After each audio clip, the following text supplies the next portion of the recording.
It's a lot going on with the Cleveland Browns organization. A bunch of changes are going to happen.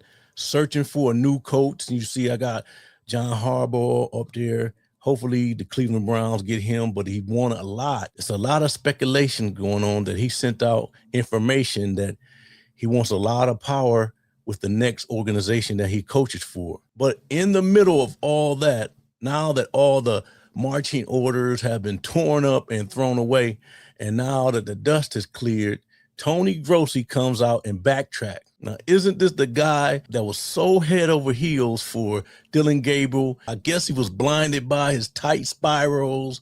I think his words was, I thought that both days Dillon Gabriel looked a little bit better. Who looked better to you? I thought Dillon Gabriel both days looked a little bit better. Why? He throws a tight spiral. He throws a beautiful ball. He's very assertive. He knows the pocket. You could tell that, even though they're not rushing. He just has a pocket presence. Better arm strength than I thought. Height wasn't an issue? Not in this venue. I mean, it's touch football not right now. But you're still counting the numbers. Yeah, but the numbers are the only things that don't lie. I mean, you could say he's short. Yeah, he's 5'11". So he's short. But you like it wasn't an issue now. It could be in the future. Oh, yeah. So anyway, I thought Gabriel was a little bit better both days. Doesn't mean Shedeur Sanders is a bust or anything. He just, the other guy looks better. And looking back at all that, every day on the really big show, he just couldn't understand how unfair that Shedeur was being treated, not getting first team reps with the ones, all mini camp and OTAs and preseason games. It was comical. And Kevin Stefanski even made it clear that Shedeur Sanders had not even been given first team reps the whole season, not one rep. Remember Shedeur in his first NFL game action, he was through in the game against the Ravens in the second half due to Dillon Gabriel getting a concussion. And that was week 11. And he started the next week, week 12, against the Raiders. Now this week, Toni Grossi is backtracking big time. Let's take a listen. Any plans for the quarterback are not going to change. They're on hold. They're on ice until they get a head coach. And then the thing here is, like, for example, the Saints yesterday came out and were like, Tyler Shuck is our quarterback going into like kind of a different tone. But then, Tony, I know they're not making a quarterback change, the coaching change. Yeah. They were 5-3 together in the last 8 games, and they Kellen Moore, the head coach, and Shuck, they're proceeding from there. So it makes sense. The Browns aren't in that situation. Yeah. Well, and then I'm curious, real quick, to wrap up here. Mel Kiper's comments about Shedeur Sanders. He was on their podcast, First Draft, him, Greeny, Field Yates. It's a great podcast. Field did a mock on there. He had the Browns taking Carnell Tate. But Mel, during that, they asked him, hey, do you think Shedeur should be the 2026 quarterback? And he kind of freaked out, did the Mel thing very eccentric, but why wouldn't he be the 2026 quarterback? What do you think about that? Well, Mel's sticking to his guns, obviously, just like our Tony Rizzo is sticking to his guns. One thing both of them have said is absolutely true, is that Shedeur didn't get the fair chance from day one. Yeah, that's a fact. He was always catching up. They didn't give him, the same opportunities that they gave Dillon Gabriel. For him to say that now is crazy work. Crazy work. He literally said they didn't give him the same opportunities as they gave Dillon Gabriel. Crazy work, man. And for him to know that, he knew that this whole time. They didn't give him, the same opportunities that they gave Dillon Gabriel. And so you have to factor that into, where would he be had he been given that equal chance? Where would he be right now?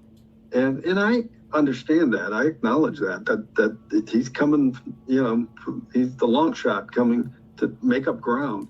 But I don't agree that he should be anointed number one for 2026, especially because you're in the middle of a quarterback search. You can't do that and then tell your your candidates, well, we've already named Shedeur number one. You can't do that. It would handicap things a little bit. Sure.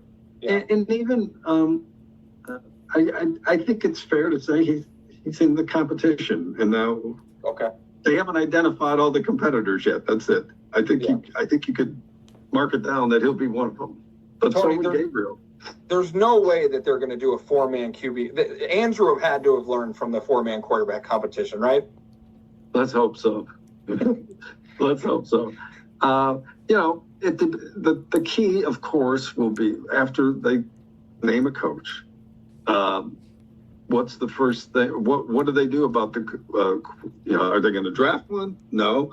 Are they going to get one in free agency? We don't know. Are they going to trade for one just like they did last year? Yeah, so until they acquire a new quarterback, you got to assume that it's a competition among the guys that are here, and that includes Deshaun Watson. Man, we've been saying that for the longest. For him to say that right now, he knew that from the beginning, and for him to cape for Dylan Gabriel all that time, I don't know how anybody could really take his opinion seriously. I'm for real, man. Him being in the Cleveland media for all them years, and for him to have those thoughts in his mind, knowing damn well that Shedeur was getting treated unfairly, and for him not to speak up about it, not that it's his job to speak up about it, but to have some type of reporting that made sense, because his reporting between him, Mary Kay Cabot, Jason Lloyd, and Anthony Lima, and some of these media people around, it's some good ones, you know, some good ones out there, you know, Daniel Ufosi, you got Daryl Ryder, you got a lot of good ones, but these guys spoil it for everybody because everybody looks at them sideways because they keep pushing the narrative and they can't be trusted. And for you to be in the media and be a media member and lie on purpose for an agenda is nasty work. It's really funny that it's like they don't know people keep receipts. It's like they don't know that they said something and then they expect all that to be erased. We got all the receipts. It's a new day. Everybody hear what you say and they remember. People are going to hold your feet to the fire. And when you have to backtrack like this, it makes you look bad. It really does, man. It makes you look bad.